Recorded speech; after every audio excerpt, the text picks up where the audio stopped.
chat with her. I was there too. Aryna Sabalenka, she lost the first set, and then she turned it around, and tactically she played outstanding. She really adapted, and she targeted the forehand a little bit more of Elena Rybakina, and that's not easy to do, you know, when you're in your first Grand Slam final, I guess, to make such a massive change, but it worked for her.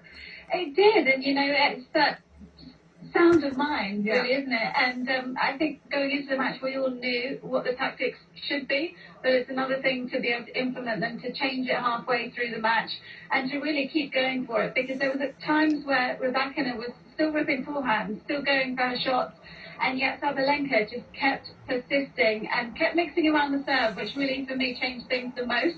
And by the end of it, I mean, she was standing up inside the baseline, ripping returns. It was phenomenal ball striking from both players, to be honest. So the first Grand Slam title for Aryna Sabalenka, do you think that's going to be more coming up for her? I think so. I think she has a good chance if she continues to play like that.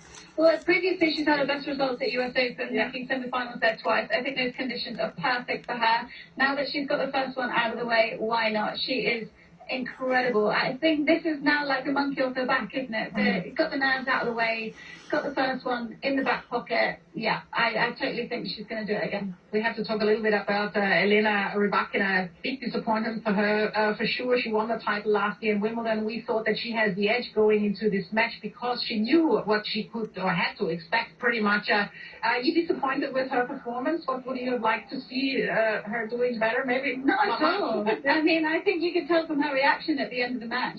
She knew it was a good match, and the fact that she wasn't so disappointed, she still made a really lovely speech, just shows, you know, the level was high. And so it's one of those matches where you can walk off court with your head held high and just say, my opponent was too good today. Yes, there was some things that she could have changed. She could have gone a bit more down the line with the forehand in tight moments, but really this is such small things that ultimately didn't matter.